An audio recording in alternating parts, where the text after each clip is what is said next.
Hello, I'm the Media Wiz, because one art form wasn't enough. Let's talk about Edgar and Ellen. Again. It's taken me this long to finally get the show on DVD. Some of you may recall I did a video retrospective of the shortly lived cartoon series based on the series of books by the same name. We went down the bizarre history behind the books and its creator, the show itself, and briefly mentioned some of the merchandise and scattered media made to tie into it, finding there was a lot more of it than I would originally figure. One of those being board games. Yes, board games, plural. There were two of them.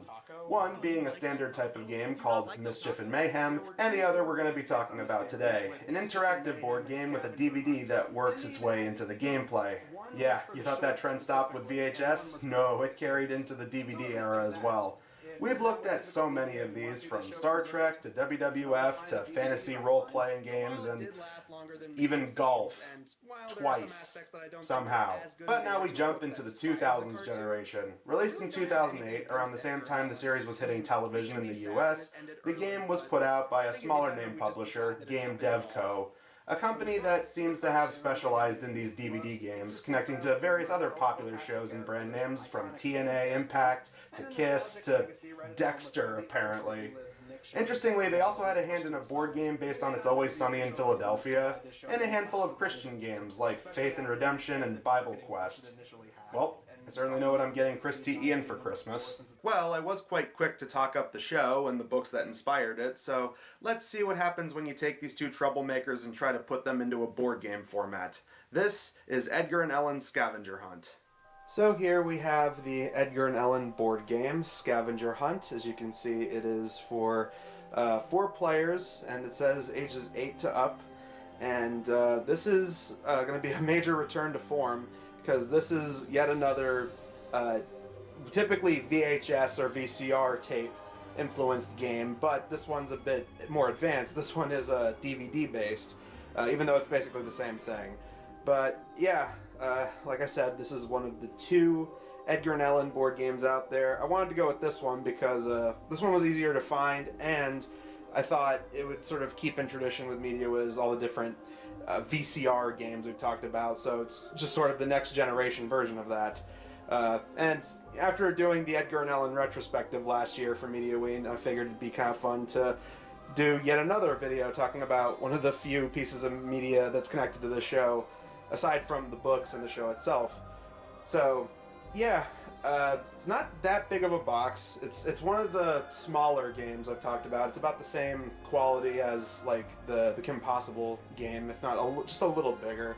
But it's not a super long game. Like a lot of the other VCR games tend to be super long and super thin. So yeah, for some reason this one's a little bit more compact, probably because it doesn't have the tape in it or anything. Become the ultimate prankster. I know that's fitting within the context of this franchise, but nowadays when you say you want to be a prankster, people just think of like crappy TikTok and like Kick live stream content. But anyway, travel throughout Nod's limbs and race against your friends in a scavenger hunt to pull off the ultimate prank.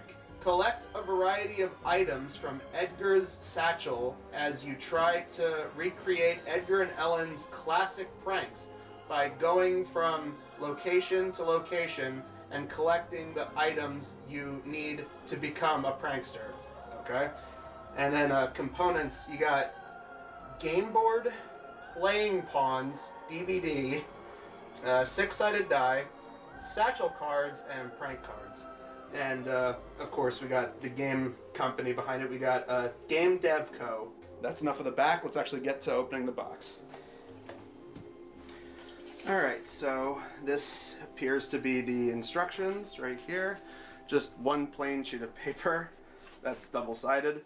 So it's not like a giant pamphlet or anything like the SpongeBob board games we talked about earlier this year. Let's see, we got the game board, and here we go, the DVD itself. And then, let's see, the pieces, very generic board game pieces, and standard pair of 6-sided dice.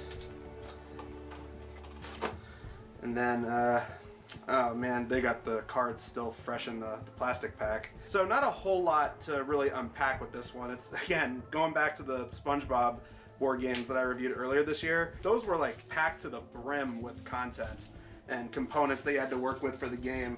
Here, it's very standard stuff. So let's see some of this. Let's open up the game board.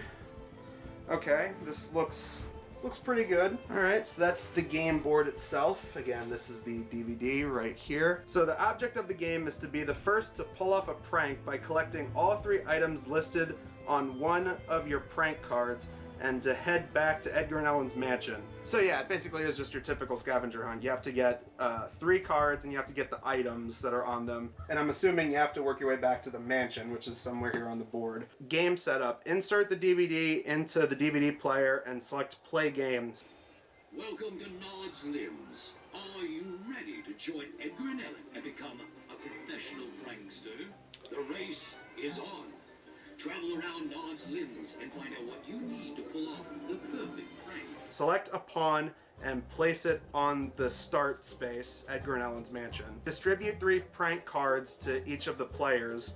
Shuffle the deck of satchel cards. There we go, yeah. Shuffle the deck of satchel cards and place them face down on the center area of the game board.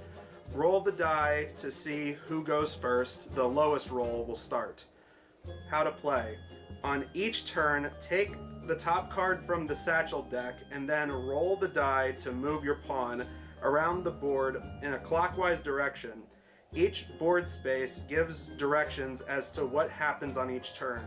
Once you have followed the direction on the board space, it's the next player's turn. So I'm assuming lowest starts, and then I'm assuming highest maybe goes last in that order. You cannot hold more than 6 satchel cards at the end of your turn. Any excess cards are discarded to the bottom of the deck.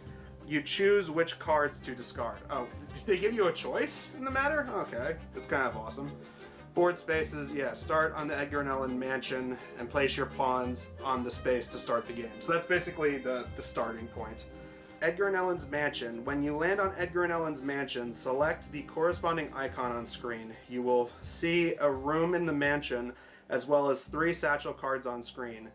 You will then pick up 3 satchel cards from the top of the deck. If any of the cards you picked up match the cards on screen, you get to keep them. Discard any of the cards that do not match and exit the location when it is done. Gadget graveyard, see Edgar and Ellen's mansion. All these spots just follow the instructions that are listed under the mansion. I don't see why they even bothered, because then it says Gadget graveyard, Nod's Limbs Park, Nightly Manor, Nod's Limbs School.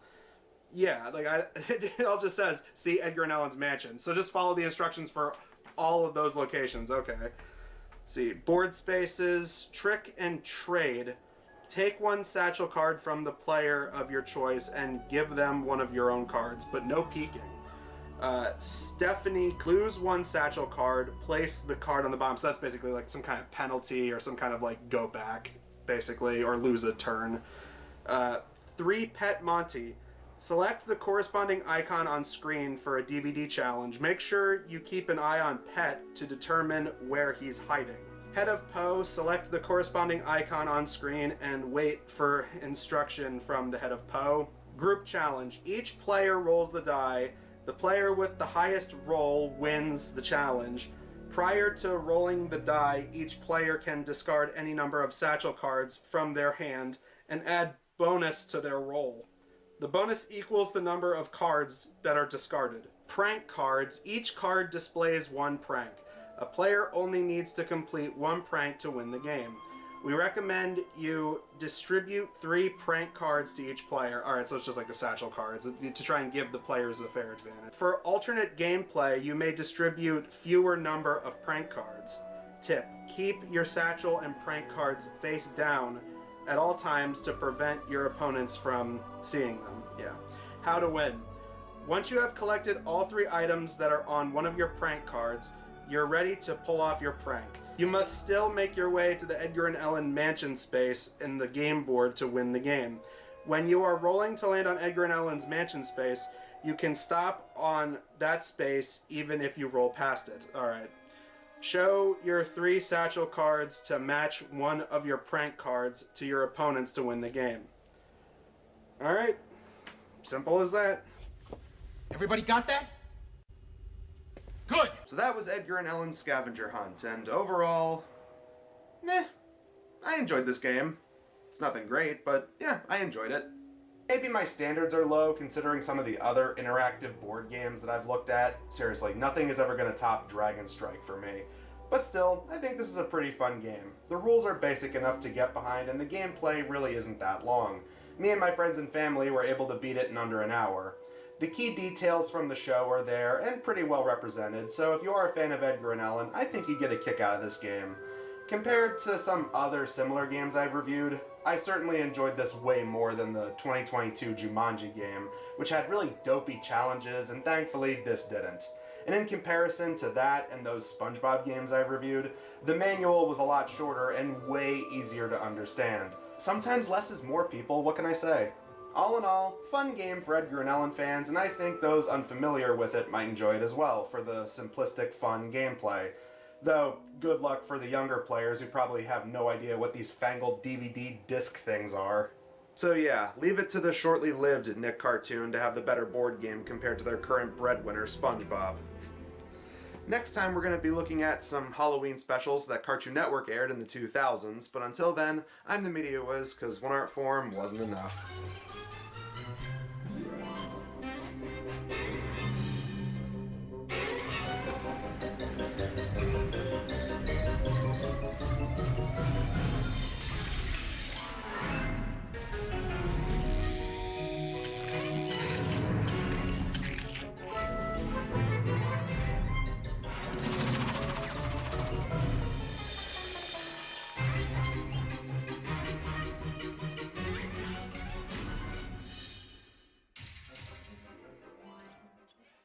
Trailers. What could this possibly be? Wait. Oh, are these just like... Oh my god, these are just like... these are like just little bonus features. I vaguely remember them airing these on Nicktoon's network. Oh my god.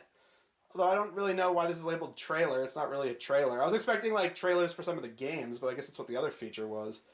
That was just one Okay, great. Awesome.